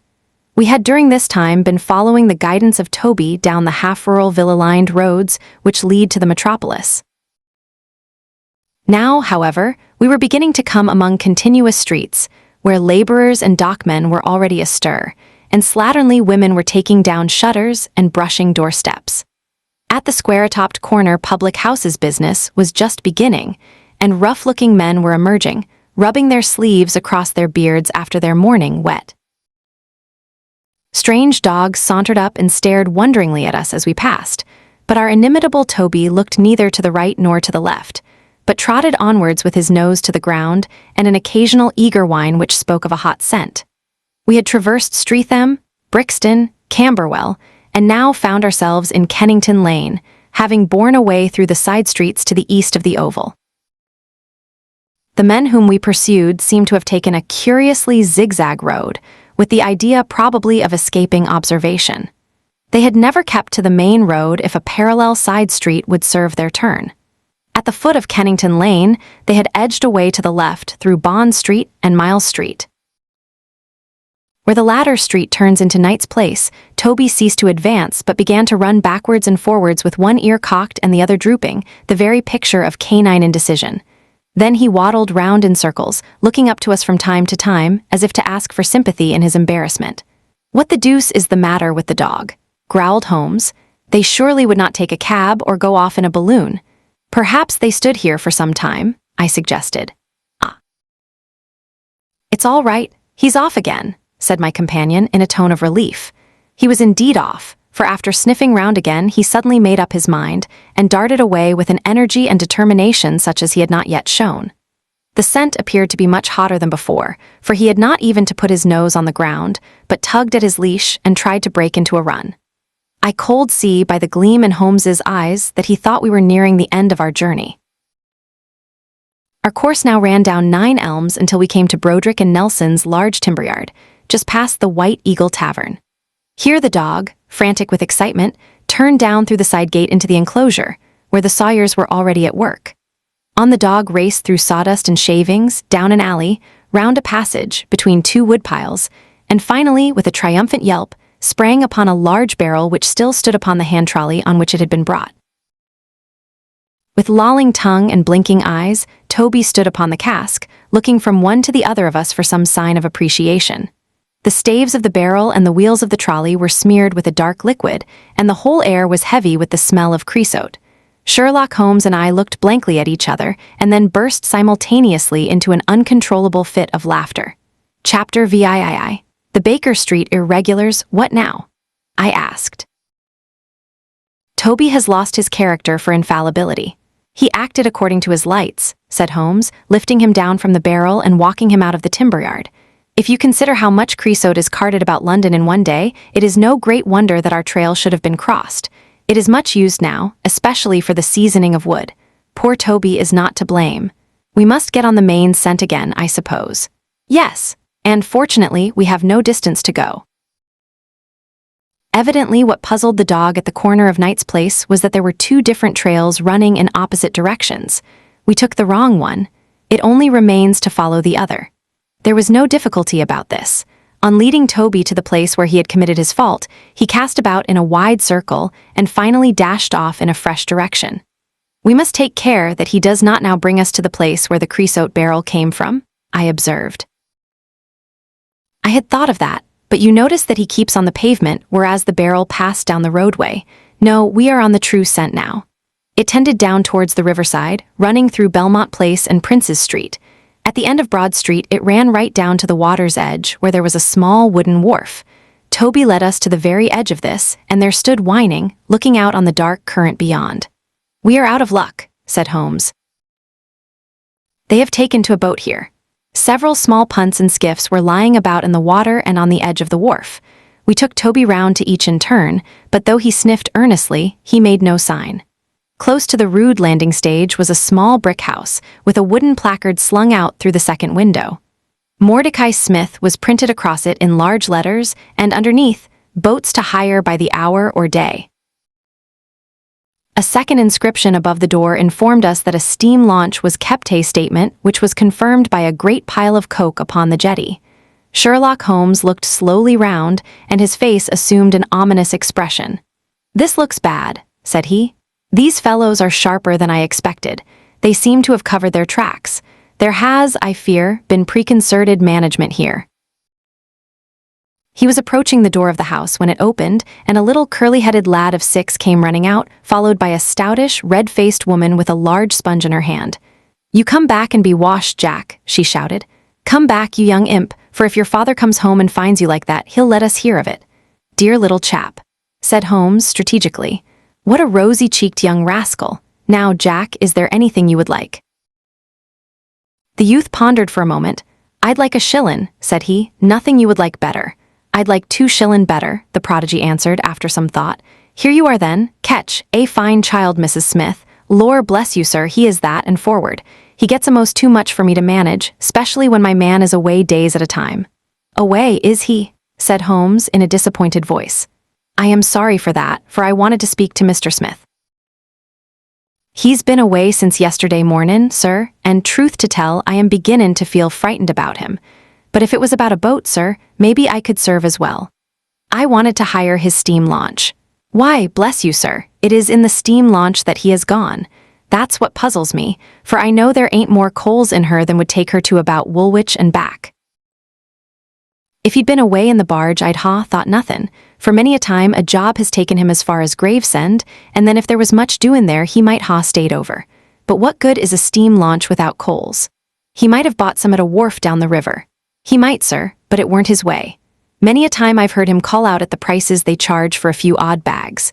Besides, I don't like that wooden-legged man. Why, his ugly face and outlandish talk." "What did he want always knockin' about here for?" "A wooden-legged man," said Holmes with bland surprise. "Yes, sir, a brown, monkey-faced chap that's called more'n once for my old man. It was him that roused him up yesternight, and what's more, my man knew he was common, for he had steam up in the launch. I tell you straight, sir, I don't feel easy in my mind about it." "But my dear Mrs. Smith," said Holmes, shrugging his shoulders, "you are frightening yourself about nothing. How could you possibly tell that it was the wooden-legged man who came in the night? I don't quite understand how you can be so sure." "His voice, sir. I knew his voice, which is thick and foggy. He tapped at the winder about 3 it would be. 'Show a leg, matey,' says he. 'Time to turn out guard.' My old man woke up Jim, that's my eldest, and away they went, without so much as a word to me. I could hear the wooden leg clackin' on the stones." "And was this wooden-legged man alone?" "Couldn't say, I am sure, sir. I didn't hear no one else." "I am sorry, Mrs. Smith, for I wanted a steam launch, and I have heard good reports of the, let me see, what is her name?" "The Aurora, sir." "Ah, she's not that old green launch with a yellow line very broad in the beam." "No, indeed, she's as trim a little thing as any on the river. She's been fresh painted black with 2 red streaks." "Thanks. I hope that you will hear soon from Mr. Smith." "I am going down the river, and if I should see anything of the Aurora, I shall let him know that you are uneasy. A black funnel, you say?" "No, sir, black with a white band." "Ah, of course. It was the sides which were black. Good morning, Mrs. Smith. There is a boatman here with a wherry, Watson. We shall take it and cross the river." "The main thing with people of that sort," said Holmes, as we sat in the sheets of the wherry, "is never to let them think that their information can be of the slightest importance to you. If you do, they will instantly shut up like an oyster. If you listen to them under protest, as it were, you are very likely to get what you want. Our course now seems pretty clear, said I. What would you do then? I would engage a launch and go down the river on the track of the Aurora. My dear fellow, it would be a colossal task. She may have touched at any wharf on either side of the stream between here and Greenwich. Below the bridge there is a perfect labyrinth of landing places for miles. It would take you days and days to exhaust them if you set about it alone. Employ the police, then? No, I shall probably call Athelney Jones in at the last moment. He is not a bad fellow, and I should not like to do anything which would injure him professionally. But I have a fancy for working it out myself, now that we have gone so far.